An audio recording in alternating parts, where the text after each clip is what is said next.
su extraña obra y para hacer su operación, su extraña operación.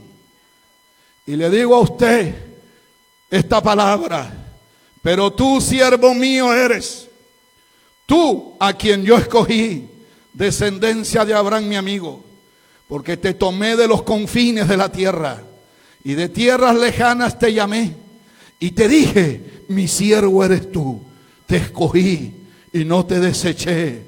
No temas, porque yo estoy contigo. No desmayes, porque yo soy tu Dios que te esfuerzo.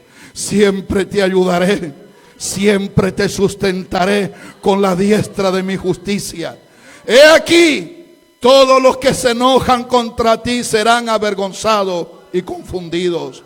Serán como nada y perecerán los que contienden contigo.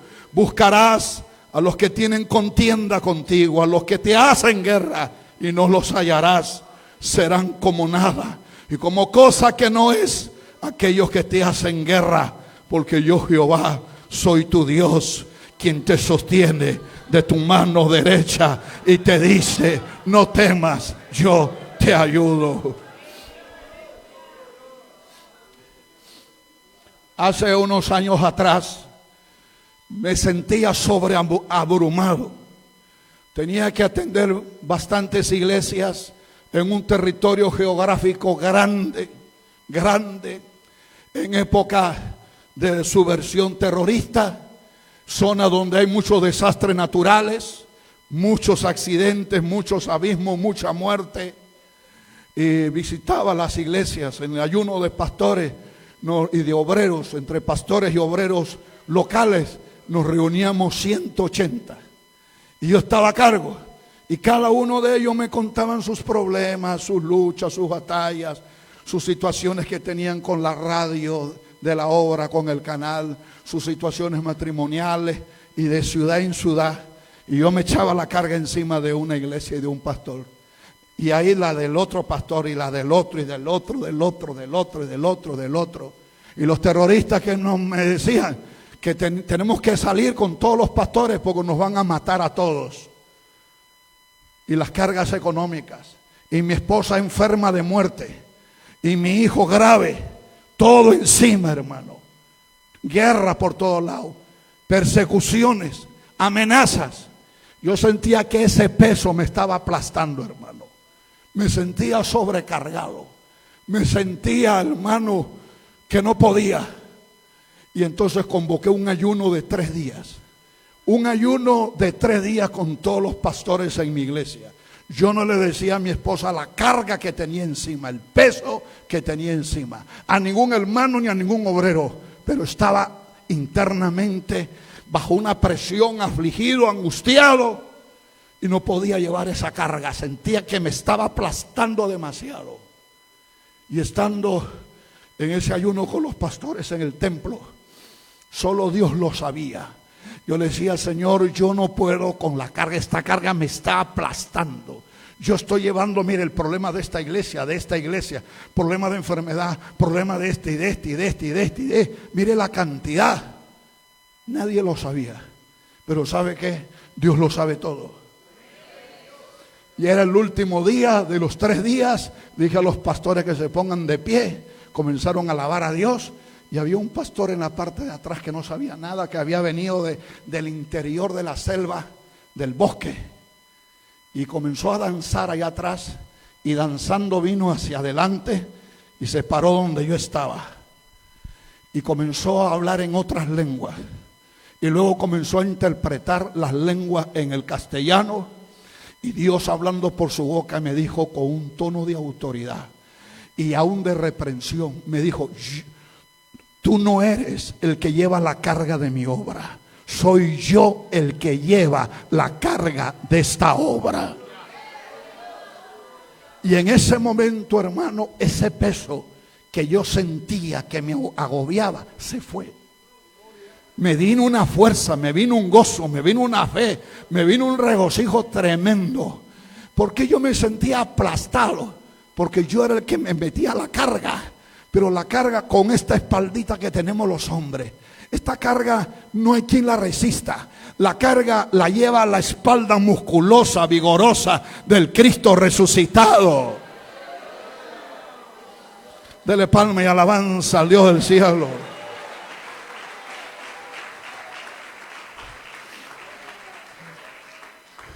¿Cómo se hace la obra de Dios? Con amor de Dios. Amando a Dios sobre todas las cosas. Amando a Dios más que a la familia, amando a Dios más que a la pareja, amando a Dios más que a uno mismo. Cuando una persona no ama a Dios por encima de todo, va a haber algún momento en tu vida ministerial en que te vas a sentir en una encrucijada. O Dios o mi pareja matrimonial, o Dios o mi familia, o Dios o mis hijos. Y es verdad que un pastor tiene que amar sobremanera a su esposo, a sus hijos y amar a su prójimo como a él mismo. Pero a Dios no lo podemos amar menos. A Dios se le ama sobre todas las cosas. Pero cuando tú no lo haces y Dios lo sabe, va a haber algún momento en tu vida que Dios te va a decir, toma la decisión. ¿Qué es lo que vas a hacer? Y cuando tú amas a Dios por encima de todo, el enemigo no te va a derrotar. El enemigo no te va a destruir, porque tu primer amor siempre ha sido y será Jesucristo.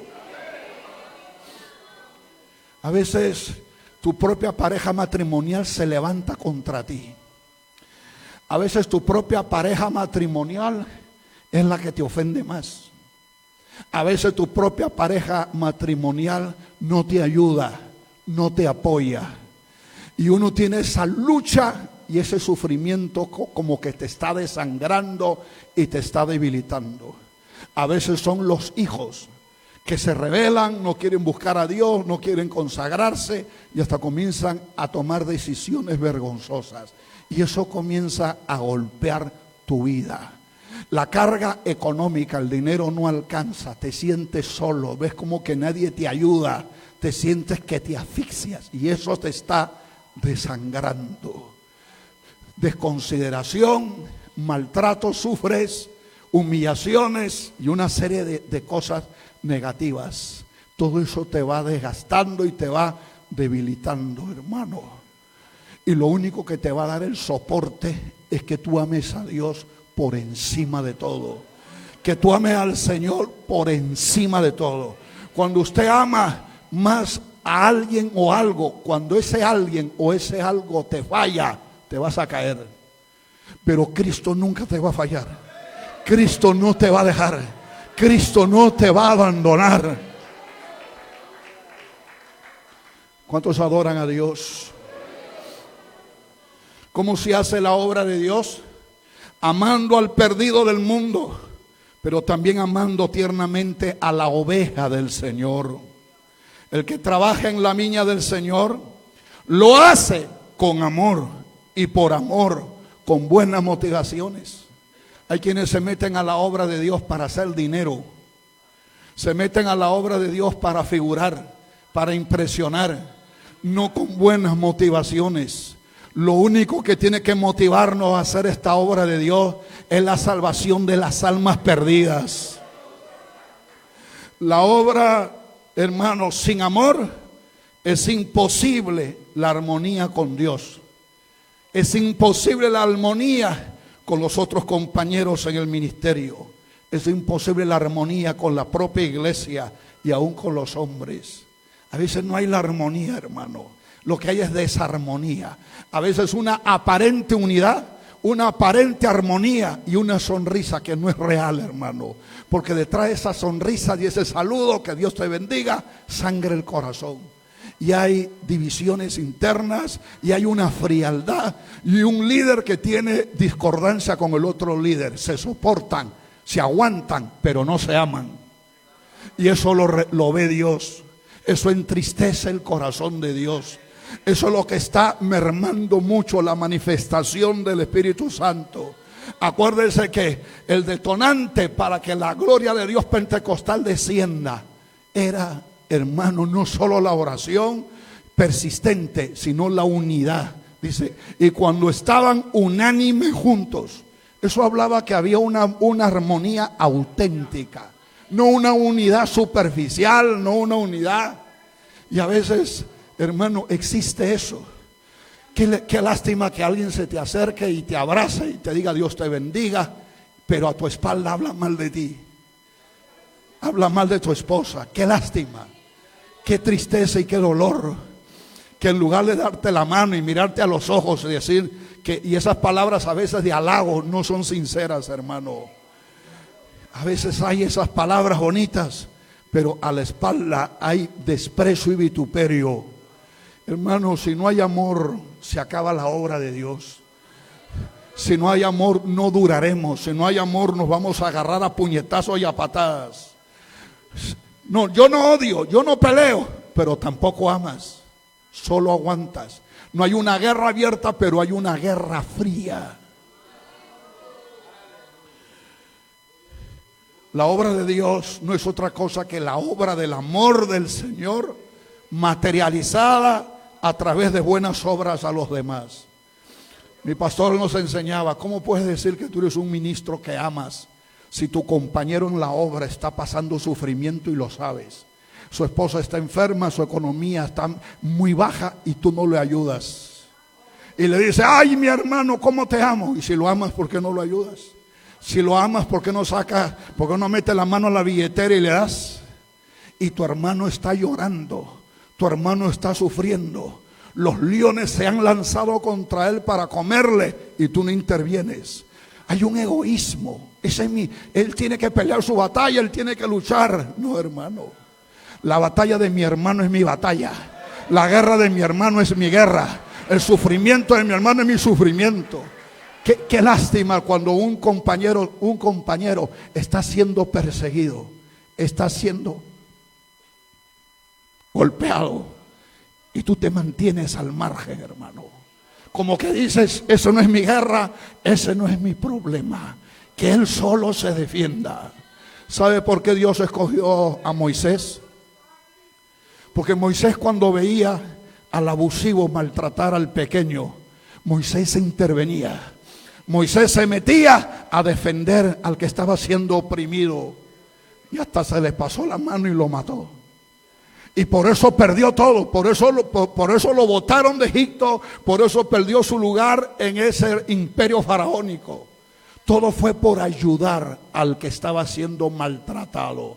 ¿Cuántas veces Satanás le diría a Moisés, ¿para qué te metiste? Ese no es su problema. Porque hay algunos que son así, saben que hay quien está sufriendo persecución, maltrato, pero no se mete. Y a esa cobardía, ¿sabe cómo le llaman? ¿Sabe cómo le llaman? Prudencia. A esa cobardía, ¿sabe cómo le llaman? Esperar el tiempo de Dios. Y ahí tu hermano está siendo golpeado, maltratado, y tú te haces el que no miras, te haces el que no oyes. Pero Moisés, cuando vio esa escena, hermano, Moisés se lanzó a defender a esa persona desvalida. Y Dios se agradó de eso, hermano. Y cuando él lo pierde todo y estaba en el desierto y no tenía nada, vuelve a repetirse la escena. El abusivo, el poderoso, el soberbio, el monarca, humillando a unas mujeres. Y Moisés no dijo, bueno, la vez pasada que me metí a defender al débil, lo perdí todo. Así que ahora no me meto. Que las maten ahí, que las pateen. No, él volvió a meterse a defenderlas. ¿Por qué la Biblia registra esas escenas, hermano? Porque eso habla el perfil de corazón de un hombre de Dios. El hombre de Dios se mete en la guerra. El que le hace la guerra a mi hermano me hace la guerra a mí. El que golpea la nariz de mi hermano me hace sangrar a mí. ¿Sabe cómo se llama eso? Se llama amor de Dios. Se llama amor de Dios. Y a veces te dicen, no te metas, no digas nada, tú no hables, te vas a enfrentar a lobos muy poderosos. Pero ¿para qué entonces Dios nos dio el poder del Espíritu Santo? Si no vamos a enfrentar al lobo. Y ya a la hora que el lobo ha descuartizado a tu hermano, recién dice, ahora sí. Ahora ya ha sido ultrajado, ha sido descuartizado, destrozado. Tú debiste actuar en ese debido momento y no lo hiciste.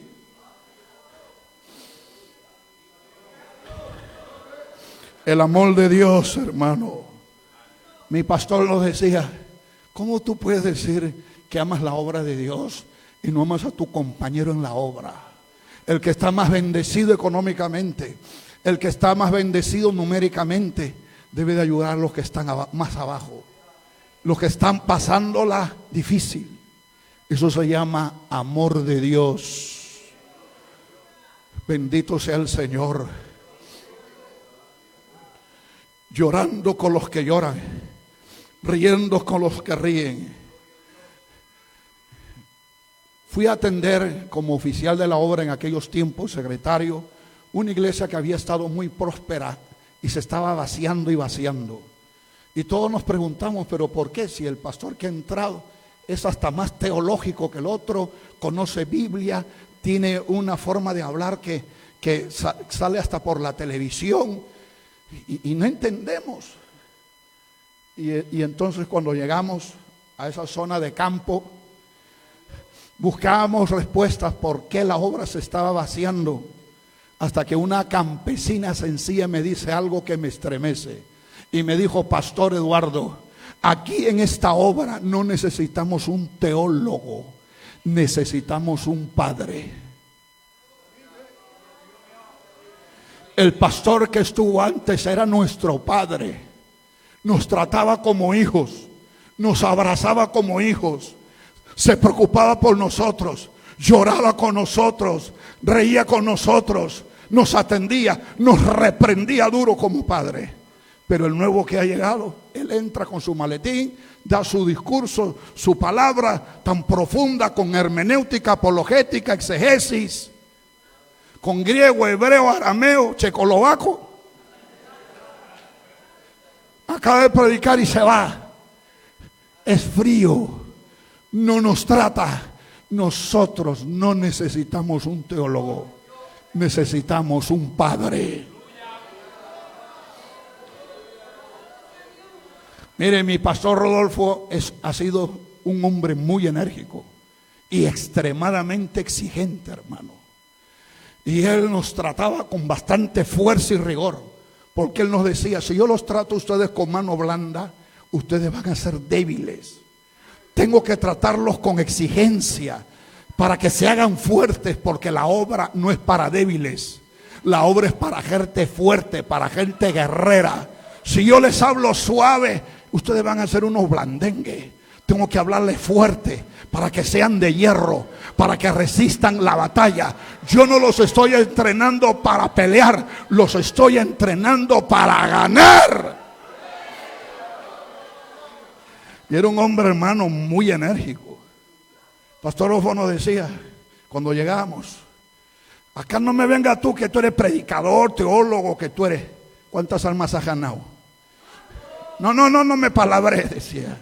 ¿Cuántas almas has ganado? Pastor, tienes que parir ovejas. ¿Qué has logrado? ¿Qué has alcanzado? Y hermano, esa exigencia hace que uno clame. Si Dios te ha llamado, que Dios te provea, que Dios te abra puertas, que Dios, eso hace que uno clame más que Tarzán. Por un lado eran muy exigentes, y eso yo lo agradezco a Dios, hermano, lo agradezco. Pero otro lado, cuando sufríamos, él lloraba con nosotros. Yo en los momentos más duros de mi vida ministerial, que yo lloraba, mi pastor lloraba conmigo y lloraba a gritos, hermano, y me abrazaba. Yo podía pasar unas guerras terribles, llegaba donde mi pastor, a la capital, y él me daba un abrazo, y ese abrazo me reconfortaba, me daba. ¿Sabe por qué? Porque ese es el poder del amor de Dios. El amor de Dios que tiene que sentirlo las ovejas. El amor de Dios que tiene que sentirlo los pastores de su presbítero. Porque el presbítero no es el fiscal que entra a buscar errores para ir y acusar. El presbítero es el que pastorea a esos pastores. Y los pastorea con amor y los ayuda y los corrige y los consuela y los alienta. No los aplasta, no los descuartiza. La obra de Dios se hace con amor. El secreto del liderazgo eficaz es que los pastores incluyendo sus familias, y las ovejas se sientan muy amados por sus autoridades. Uno puede tener un liderazgo, hermano, que cree que es muy tremendo por sus conocimientos, por sus dotes de elocuencia, por su profundidad, por sus logros, por sus alcances o por sus cargos. Pero eso no va a dejar huella, hermano. ¿Sabe lo que va a dejar huella cuando ya nosotros no estemos? Cuando quizás muramos o nos envejezcamos. Son el amor transmitido a esas ovejas. Eso ellos nunca lo van a olvidar. Eso jamás lo van a olvidar. Que yo estaba enfermo y vino el pastor y me ayudó. Que yo no tenía dinero y vino y me socorrió. Que yo estaba angustiado y vino y me alentó. De eso me recuerdo. No me recuerdo de sus cargos. No me recuerdo de su profundidad teológica. Yo me recuerdo de eso. Eso es lo que me marcó. Eso es lo que tengo grabado.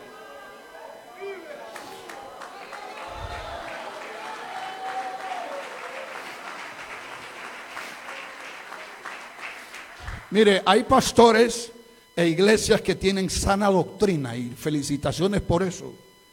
Mucha moralidad, no hay pecados, no se permite el pecado de ninguna manera. Una santidad interna, hermano, y externa que se predica y se enseña. Hay dinamismo, hay expansión, hay crecimiento, pero han dejado su primer amor. Esto es catastrófico si no se revierte a tiempo. Y la Biblia lo habla. El Señor Jesucristo le dice a Juan el apóstol: anda y háblale al pastor de la iglesia de Éfeso. Esa iglesia es de sana doctrina. Esa iglesia no tenía herejías. Esa iglesia no se le censura por inmoralidad ni por apañamiento. Pero ¿sabe lo que pasaba? El amor, el primer amor a Dios. Es decir, que el nivel de amor, había amor, pero el nivel de amor, la intensidad del amor había bajado. Y cuando la intensidad del amor baja del pastor hacia sus ovejas, de las ovejas hacia su pastor, de los pastores entre sí, ¿sabe lo que sucede? Comienza a haber ese egoísmo, comienzan a haber esas rivalidades, comienzan a darse esas competencias, comienza a hablarse uno mal del otro. Hasta algunos llegan al nivel, hermano, de ponerle el pie a su compañero para que se caiga. Y hasta cuando cae se alegra y celebra. No lo deja crecer. Usted sabe que existen persecuciones externas de los enemigos de afuera. Nos hacen la guerra muchos enemigos de afuera. Pero decía el pastor Ortiz que los peores enemigos que él había tenido no eran de afuera, eran de adentro. Usted sabe que hay enemigos adentro. Usted sabe que hay Saúles en el ministerio que persiguen a David en el ministerio.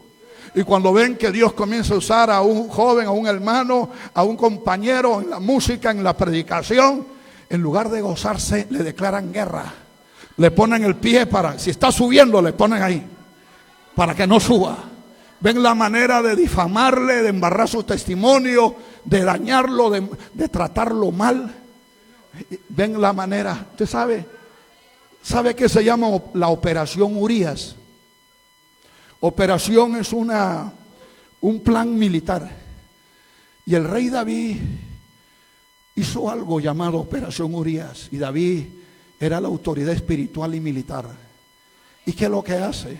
A un compañero, a un subordinado, lo pone ahí en el matadero. Y le dice: pónganlo allá. Le dice a su general: vas a ponerlo a David, a Urías, lo vas a poner a Urías. Ahí en la parte más peligrosa, difícil. Y cuando los enemigos vengan a atacar, déjenlo solo para que lo maten. Y ese general cobarde, porque si mi superior me manda a yo traicionar a quien sea, yo no lo hago. Aunque me voten, aunque me degraden, aunque me descalifiquen, aunque me exilien, aunque me vuelvan el hermano fantasma, yo no soy títere de ningún cobarde. Yo no me voy a prestar para ser sicario de mis hermanos. Porque Dios existe y Dios te lo va a cobrar. Y lo puso a Urías ahí. Y Urías murió. David dijo: lo logré. Esas son las facultades de mi autoridad, de mi poder. Pero fue un profeta de Dios y le dijo en su cara el asesinato que había hecho. Usted sabe que hay muchos que tiran la piedra y esconden la mano. Usted sabe que hay conspiraciones secretas para destruir a alguien. Usted lo sabe. Usted lo sabe. ¿Lo sabe? Son realidades. Yo estaba para subir al altar en mi iglesia y antes de subir, el Espíritu de Dios me dice, en este momento hay un grupo de pastores y de personas de influencia que están reunidos en una mesa y ¿saben lo que están diciendo? A ver, ¿qué opinan? ¿Cómo podemos derribarlo al pastor Eduardo Macías? ¿Cómo podemos desaparecerlo? Y uno decía de una manera y otro de otra. Yo decía, Señor, están reunidos en una mesa. Y ahí, y el Señor me dijo, y ahí hay abogados. Y hay gente que sabe de telecomunicaciones. Y lo más triste que Dios me dijo, y hay pastores, y hay presbíteros. La consigna es destruirlo, desaparecerlo, acabarlo. Eso me dijo Dios. Yo subí al altar y dije, Señor, destruye las obras de Satanás, las conspiraciones de la oscuridad. Pasó el tiempo y resultó que todo eso era cierto. Aquí mismo tengo grabado, porque alguien me lo dio. Tengo aquí grabado el plan que se hizo, escrito, y todavía dice, estrategias para destruir al pastor Eduardo. Está ahí. Punto 1, difamarlo en las redes sociales. Decir que se ha robado plata y que ha hecho esto. Punto número 2, culparlo de que él hizo esta. Y así, todo sistemáticamente estructurado. Hermano, ¿sabe por qué ocurre eso? Eso pasa cuando se va el amor de Dios. El amor de Dios es lo más importante en la obra de Dios. Por eso el Señor le dice al pastor de Éfeso, tengo contra ti que has dejado tu primer amor. Tengo contra ti que ya el amor no es como antes. El amor y si eso no se revierte, yo voy a tener que arrancar esa obra de mi obra. Santo.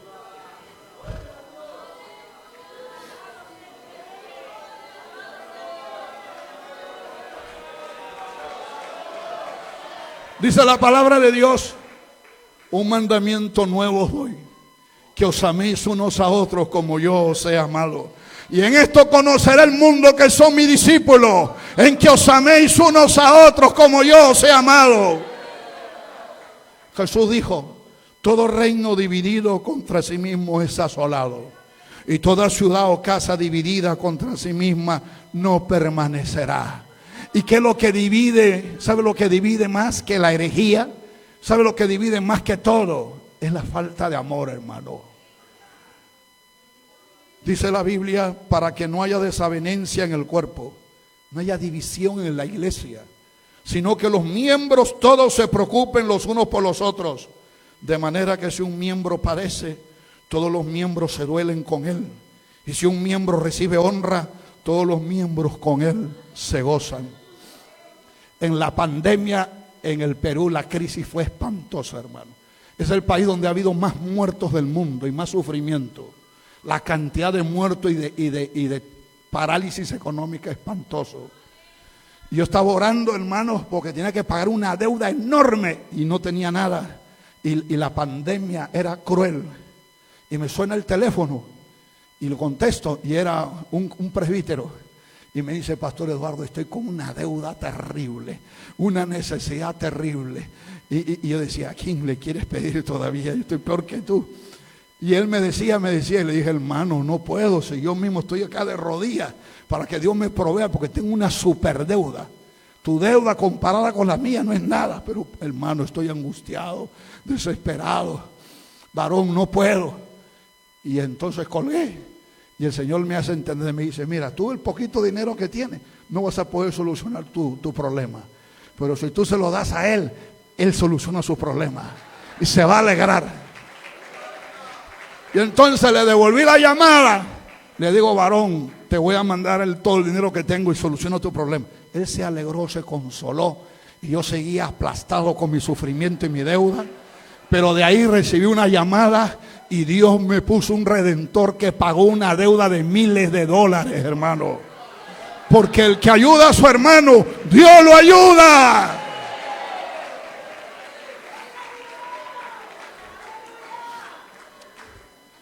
Número 11. Ya voy a acabar, hermano.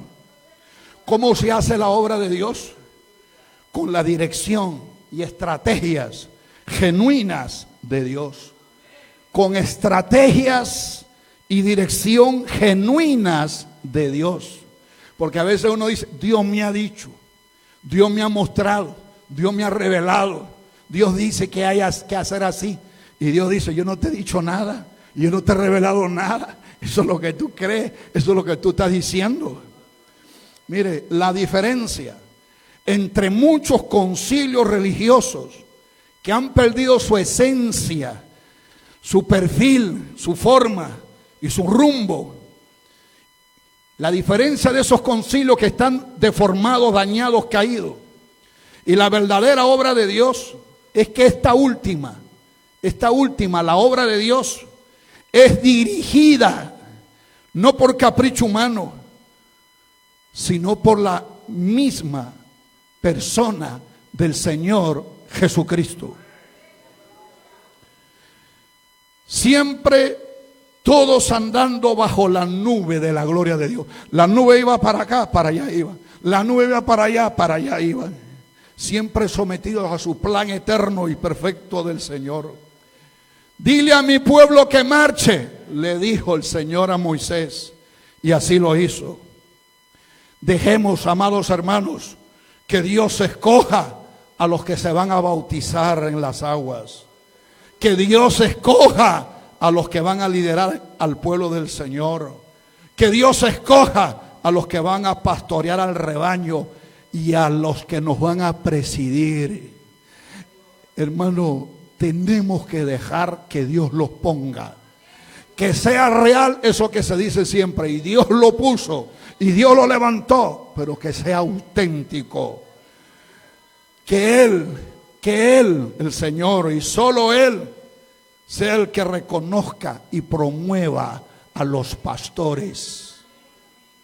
Los ubique o los traslade, hermano, de sus lugares de trabajo misionero. Los dirija en todas sus decisiones. Que sea Dios.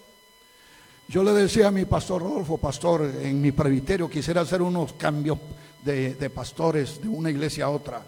Y el pastor me decía, hay que orar. Pasaba el tiempo, pastor, ya quiero hacer ese cambio que le dije.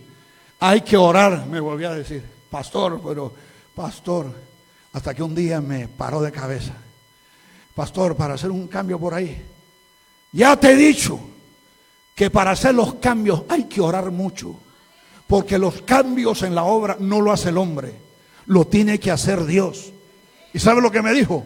Si tú haces un cambio de un pastor de una iglesia a otra, fuera de la voluntad de Dios, tú vas a destruir un ministerio, tú vas a trastornar una familia, tú vas a afectar la obra de Dios. Esta obra no la diriges tú ni yo, la dirige el Señor.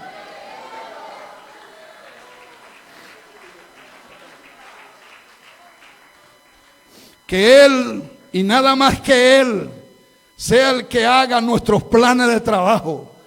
Que Él marque nuestros objetivos y los métodos que tenemos para lograrlo, hermano.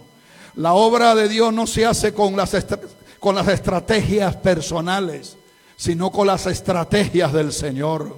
Y estas estrategias del Señor siempre son espirituales, siempre son santas, siempre son honradas. Nunca use lo de Maquiavelo, que el fin justifican los medios. El día que nuestras instituciones cristianas pierdan esto, la dirección de Dios, la gobernanza de parte de Dios, entonces ya no seremos parte de la obra y de la iglesia de Jehová. Esto ha pasado lamentablemente en muchos concilios. Yo recuerdo hace muchos años el pastor Ortiz llegó al Perú y decía, hay pastores que tienen tanta, pero tanta autoridad que han puesto de lado a Jesucristo y al Espíritu Santo. Y ahora ellos se han vuelto los pilotos de la obra. Eso será fatal. Nunca podemos nosotros reemplazar el liderazgo de Cristo en nuestras congregaciones. Alabado sea el Señor. Bien Jesús lo dijo: Padre, pasa de mí esta copa, pero no se haga mi voluntad sino la tuya. La Biblia dice, Dios dice: mis pensamientos no son vuestros pensamientos, ni mis caminos vuestros caminos. Como son más altos los cielos que la tierra, así son más altos mis caminos, mis pensamientos que los vuestros. Dice la Biblia que Noé hizo conforme a todo lo que Dios le había mandado. Y finalizo con esto, hermano. La obra de Dios se hace con manifestación sobrenatural de un Dios vivo. Yo doy gracias a Dios que Él me llevó a una iglesia donde había un Dios vivo. Yo había visitado congregaciones y religiones que no me hicieron ni cosquillas, pero llegué a un lugar donde un Dios vivo se manifestaba, hermano. Dios poderosamente salvando, sanando, libertando, transformando, bautizando, haciendo milagros, tocando, hablando. Donde hay un Dios vivo se le ve, se le siente, hermano. En una obra, en una misión, en un concilio donde está realmente Dios, Él se manifestará de forma real y directa. La Biblia dice que la gente indocta reconocerá que realmente el Señor está en medio nuestro. Lo dice 1 Corintios 14. Hermano, el mundo está esperando no una religión más llena de palabras y de teología. No está esperando eso. Quieren y necesitan a un Dios vivo, a un Dios poderoso actuando en sus vidas. Dice la Escritura: y ellos salieron, predicaron en todas partes, ayudándoles el Señor y confirmando la palabra con las señales que la seguían. Y dice la palabra de Dios: pero si todos profetizan y entra un incrédulo o indocto, por todos es convencido, por todos es juzgado. Lo oculto de su corazón se hace manifiesto, y así postrándose sobre el rostro adorará a Dios, declarando que verdaderamente Dios está entre vosotros. Y estas señales seguirán a los que creen. En mi nombre echaréis fuera demonios, hablaréis en nuevas lenguas, tomarán en la mano serpiente, y si bebieren cosa mortífera no les hará daño. Sobre los enfermos pondrán su mano y sanarán, testificando Dios juntamente con ellos, con señales, prodigios, diversos milagros y repartimiento del Espíritu Santo conforme a su voluntad. Y cuando los apóstoles estaban siendo perseguidos y amenazados, se reunieron para orar, hermano. Y dijeron: ahora, Señor, mira sus amenazas y concede a tus siervos que con todo de nuevo hablen tu palabra, mientras extiendes tu mano, para que se hagan sanidades y señales y prodigios mediante el nombre de nuestro santo Hijo Jesús. Cuando hubieron orado, el lugar en que estaban congregados tembló, y fueron todos llenos del Espíritu Santo y hablaban con denuedo la palabra de Dios. Acuérdese, cuando Dios sanó al cojo del templo de la Hermosa, hubo una sanidad. ¿Y qué sucedió? Toda la ciudad se conmovió, toda la multitud se reunió, y Pedro predicó y multitudes se convirtieron. Necesitamos que las sanidades, los milagros, la manifestación de Dios sea una gloriosa realidad, para dar testimonio de que esta obra no es palabra, no es ideología, es poder de Dios. Póngase de pie, mi amado hermano. Arisha malaja y alabasaya.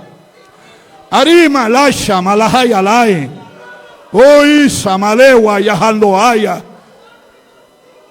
Ven al altar a decirle: Señor, aquí está mi vida. Si siente pasar al altar, aquí está el altar. A decirle al Dios del cielo: aquí está mi vida, aquí está mi alma, aquí está mi corazón.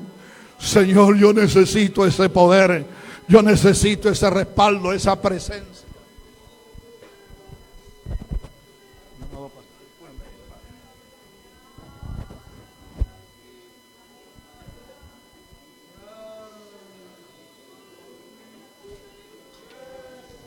Aleluya. Oh, gloria, gloria. Maravilloso Dios, bendito Dios. Ayúdanos. Asístenos, Rey de Reyes. Mira nuestras falencias, nuestras debilidades. También nuestros errores. Aleluya. Y con el poder de tu Espíritu Santo, Señor, aleluya, sana las heridas. Restaura, Dios mío, lo que haya que restaurar. Oh Padre, en el nombre de tu Hijo amado Cristo, tu palabra poderosa ha sido expuesta, Señor. El consejo de tu palabra, las experiencias que tanto nos enseñan, Dios amado. Ahora te pido, Padre, que queden ahí grabadas, que queden ahí, Señor, esculpidas, aunque el corazón sea de piedra, Señor.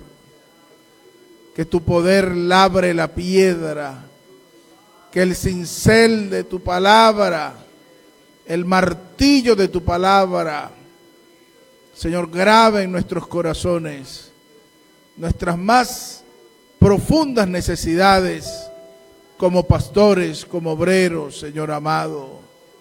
Los cargos son tuyos, todo es tuyo. Señor, queremos hacer el trabajo, hacerlo bien, Padre, agradándote, Señor, porque tú eres bueno, Padre amado, porque para siempre es tu misericordia, aleluya.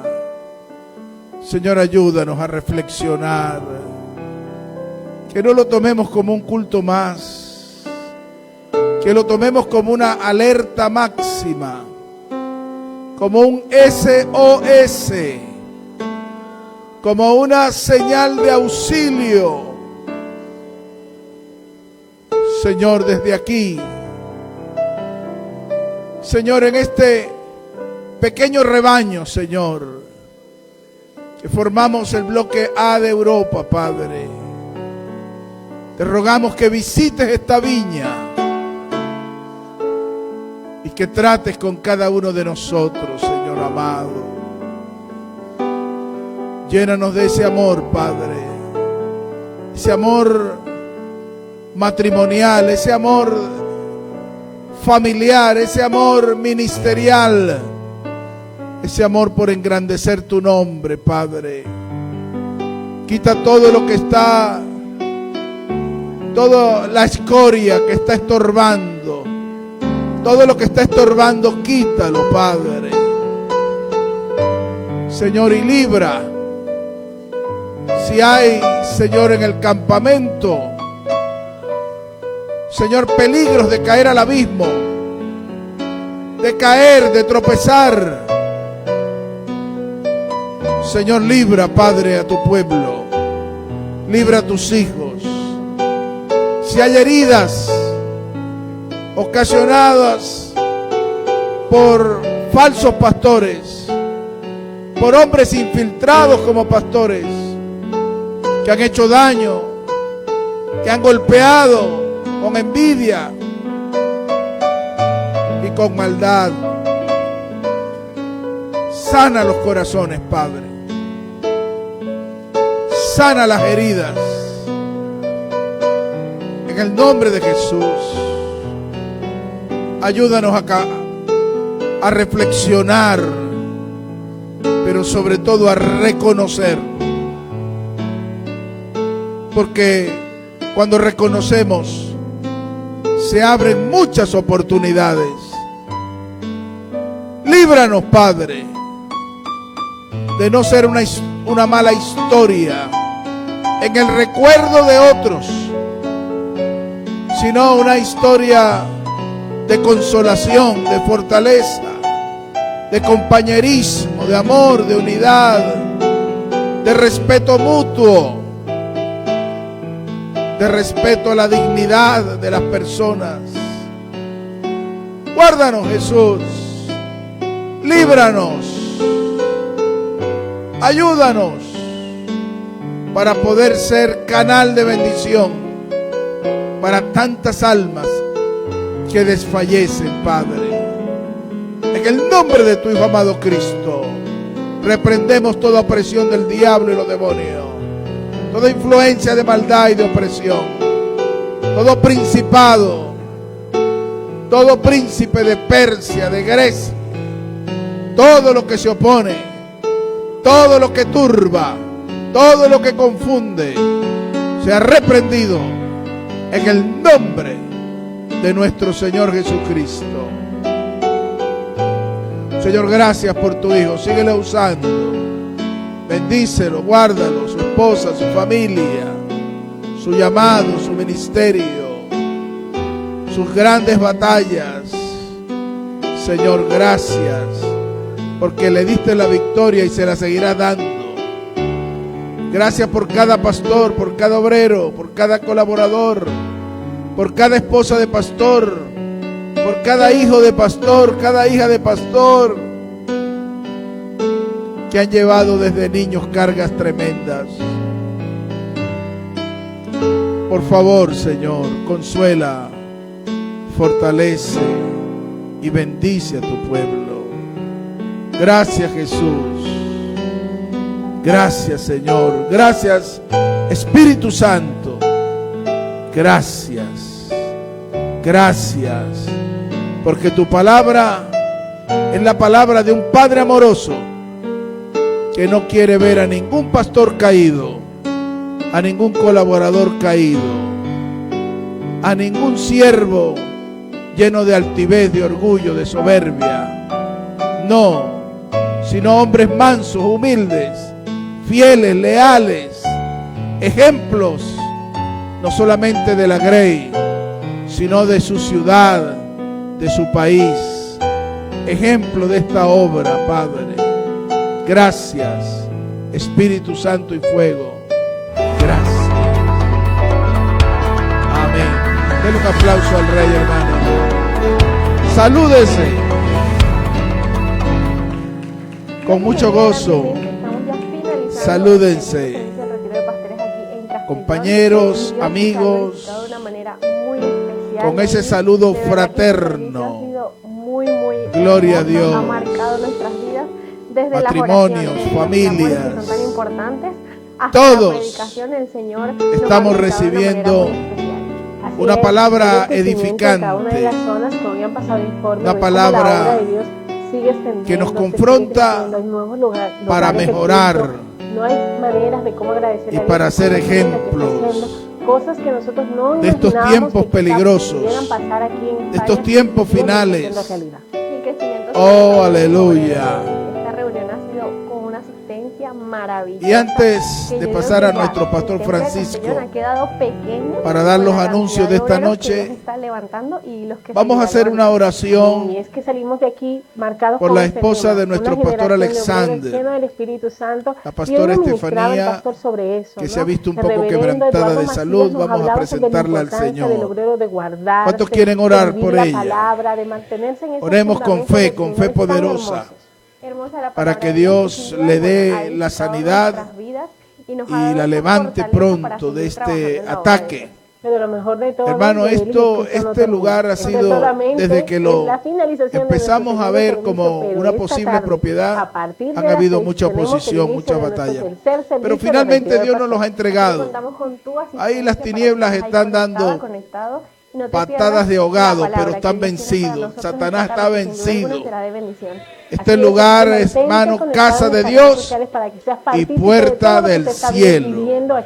Padre, en el nombre de tu Hijo amado Cristo, te presentamos a los pastores anfitriones, Pastor Alexander Montes, a su esposa Estefanía de Montes, a su hijo, a su hija, a su familia, y muy especialmente a tu hija Estefanía de Montes. Señor, la presentamos delante de ti, para que tu poder, tu mano sanadora, Señor, asombre a la ciencia y asombre a los médicos tratantes, Señor, y ellos no puedan dar explicación de ese poder sanador y tengan que reconocer que Dios, que usted, mi Padre Celestial, ha hecho algo.